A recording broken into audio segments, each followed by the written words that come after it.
Becoming a new person. That's the challenge I want to pose to you as you look forward to a new year. Obviously, everybody is looking forward to a new year, but how many people are actually preparing themselves to be the new person that will feature in the new year? And that's the focus of today's episode of Leaders Arise. Remember, we've been running on a series for about 2-3 episodes now on preparing for a new season. I began by talking about the power of preparation, that you cannot manifest what you do not prepare for. And that perhaps is one area that a lot of people do not pay attention to. Everybody wants something new, but not too many people are preparing themselves for what they are expecting. Then, of course, at the last episode, I began teaching you the things you need to do to prepare for a new season. I said, number one, you've got to define your season. And that can come via 3 platforms: by a revelation from God. Number 2, by taking cognizance of the dealings of God over time in your life. And number 3, by asking yourself sincerely, what do you want the year to look like? As simple as that. Then I rounded up by discussing on how you should necessarily be a new person if you must experience a new season. And that is my focus today. How do you become a new person? Don't think it's a very, very simple thing, because a lot of us know how to work on other people, but not too many people know how to work on themselves. They have been taught in leadership and have taught people that the hardest person to lead is yourself. The hardest person to change is yourself. So let me see if I can help you on how you can change. Because everybody needs to change, actually. I'm sorry if I'm directing it at you. I also need to change. The constant thing in life is change. So let me begin by saying that you must accept that you need to change. Because a lot of people are very, they are very rigid in this matter of change. An average person believes that I'm fine, I'm okay. You are not fine. You are not okay. I am not fine. I am not okay. Don't ever assume that you don't need to change. Everybody needs to change. If you don't change, the truth of the matter, you will be the old person you have always been, and you will keep on manifesting the whole things you have been manifesting. So the first thing to do is to accept that you need to change. As a pastor of a local church, I need to change. I need to get better. This is not the best of me. I have areas in my life that I need to work on. I need to be better at relating with people. I need to be better at caring for people. I need to be better at maybe teaching the word of God and all that I do as a pastor. You might be a businessman or a businesswoman out there. You might need to be better, do better at the way you handle your business, the way you handle finances in your business, the way you handle your staff if you have people working with you, and of course, the way you relate with your clients. Never think that you don't need to change. And that is how you know immature people. They say, oh, I'm okay. They keep blaming other people. They keep expecting other people to change. A wife can say, it's my husband, he needs to change. It's my wife. The husband will say, it's my wife, he needs to change. As important as it is that people need to change, but most of the time, the real work is on us. If we change, the people you think needs to change, they may not need more change. If you change, you will click with them appropriately. Let me give you a very good story that I learned as a teenager. In one of those books I read, all right, there was a dad that wanted to prepare for a sermon, a pastor, maybe on a Saturday night or something. He was trying to prepare for a sermon, all right, the next day, Sunday service sermon. So the young chap was disturbing him, making noise and all of that. So the dad was bothered. It was disturbing me. The dad corrected the boy. The boy wasn't yielding to correction. All right, and he wouldn't beat him. There's a limit to how much he can beat him or spank him. So he thought of what to do. He said, okay. So he saw maybe somewhere around the study area, the map of the world. The map of the world. So he took a copy of the map of the world and he tore it into pieces. And he gave the pieces to the boy and said, go and fix this world, this map. Go and fix it. That when you are done fixing it, then come and meet me. Oh, the guy picked it up hurriedly because he has found something to engage in. And he went to his corner, not disturbing that again now, trying to fix the world. Obviously, the dad thought that the guy won't be able to fix the world. It will take him maybe forever. Obviously, the map of the world, even the map of Nigeria, is not too easy to fix, especially if you are not too familiar with some of those stuff on the map, let alone the map of the whole world. But quite surprisingly, in the next couple of minutes or so, the boy returned with the map of the world fixed. Everything fixed. The dad was amazed that, how come? I thought this would take you maybe forever. I thought you would battle with it, you doze off and you stop disturbing me.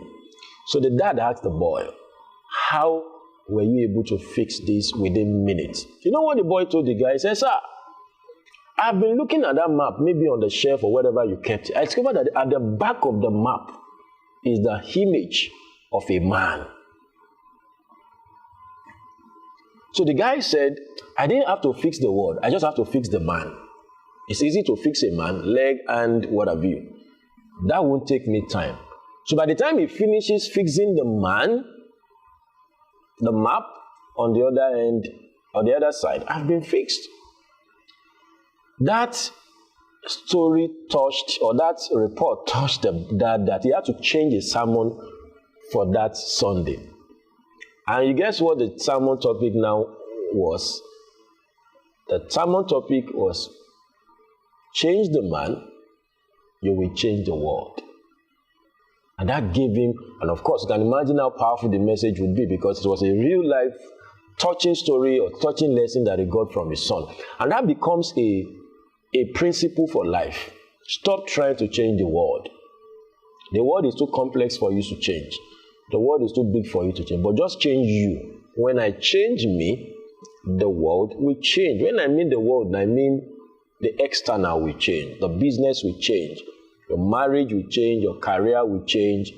Your finance, even your relationships with people will change. So I'm going to challenge you as I begin to tidy up, that as you prepare for the new year, work at changing you. Work at getting better. Because new year without a new you is a mirage. I'm telling you. So why is saying happy new year? The year may not really be new for you. It might be a repetition of the whole year with all the challenges, all the struggles and what have you. But if you commit to changing you without not too much effort, the world around you will change. Let me round up by giving you 3 things to do to change you. I've given you the first one, is accept that you need to change. It takes some humility to accept that. I need to change. I need to change. I can tell you. You may not need to change, but I need to change. So if you accept that you need to change, you have already set the stage for your transformation. Number 2, nobody can change without a reference or a standard.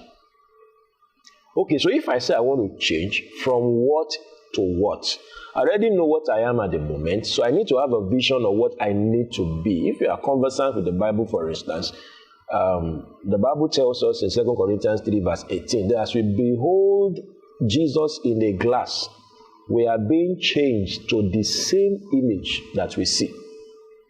So if I want to change, I must have a reference. Change to what?